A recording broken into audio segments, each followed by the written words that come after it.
আমার মতে প্রত্যেকটা মেয়েদেরই লাইফে কিছু না কিছু করা দরকার, এতে আপনার কখনো অন্যের উপর নির্ভরশীল হতে হয় না। তো হ্যালো এভরিওয়ান, কি অবস্থা সবার? Welcome to my page Tisha's blog. জীবন এমন একটা জিনিস, আপনাকে কখন কোন জায়গায় এনে দাঁড় করাবে আপনি নিজেও বুঝতে পারবেন না। হয়তো আপনি এখন খুব ভালো পজিশনে আছেন, এমন একটা দিন আসতেই পারে যে আপনার জীবনে যেখানে আপনি পুরো নিঃস্ব হয়ে যাবেন। তবে আপনার কোনো হাতের কাজ জানা থাকলে বা আপনি কোনো কাজে দক্ষ হলে আপনি ওই সিচুয়েশনটাকে খুব ইজিলি ফেস করতে পারবেন। হয়তো আপনারা অনেকেই জানেন না, আমি কিন্তু সেলাইয়ের কাজ জানি, আর এই হাতের কাজে আমি খুব দক্ষ বটে। তবে আমি কিন্তু আগে সেলাইয়ের কাজ জানতাম না।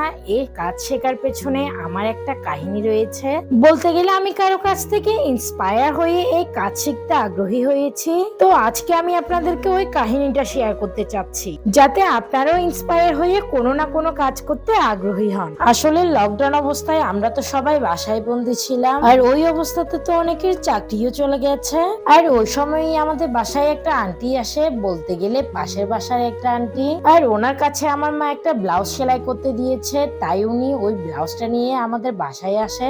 আর ব্লাউজটা যখনই উনি আমার মাকে দেন, তখনই উনি বলে যে দিদি, আমাকে টাকাটা এখনই দিলে খুব ভালো হয়। আর তখন আমার মা বলে যে হ্যাঁ, একটু দাঁড়াও, আমি এখনই দিচ্ছি তোমাকে টাকা। আর আমার মা যখনই ওনাকে টাকা দিতে যাচ্ছে, তখনই উনি বলে বসলো যে আসলে দিদি, আমার হাজবেন্ডের চাকরি আজকে 4 মাস অব্দি নেই লকডাউনের জন্য, তাই আমার টাকাটা খুবই দরকার, কারণ এই টাকা দিয়ে আমার সংসার চালাতে হবে, না হলে আমাকে টাকাটা পরে দিলেও কোনো সমস্যা হতো না। আর তখনই আমার মা ওনার থেকে জিজ্ঞাসা করে যে 4 মাস ধরে যেহেতু তোমার হাজবেন্ডের চাকরি নেই, তাহলে তুমি কিভাবে সংসারটা চালাচ্ছ?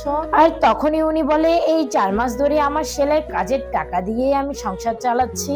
আজকে যদি আমি আমার হাতের এই কাজটা না জানতাম, হয়তো আমি সংসারই চালাতে পারতাম না। আর এই সেলাইয়ের কাজটা তো আমি শিখেছি খুবই শখের বসে। এক সময় যে এটা আমাকে এত সাহায্য করবে, এটা আমি কখনো কল্পনাও করতে পারিনি। আর ওনার এই কথাগুলো শুনে তো আমি খুবই ইন্সপায়ার হয়েছি।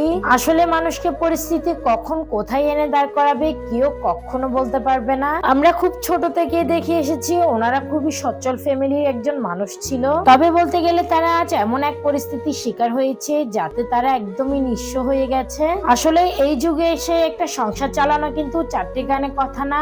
উনি এই হাতের কাজ জানাতে বা কোনো বিষয়ে দক্ষ হওয়াতে উনি কিন্তু খুব সুন্দরভাবে ওনার সংসারটা চালাচ্ছে।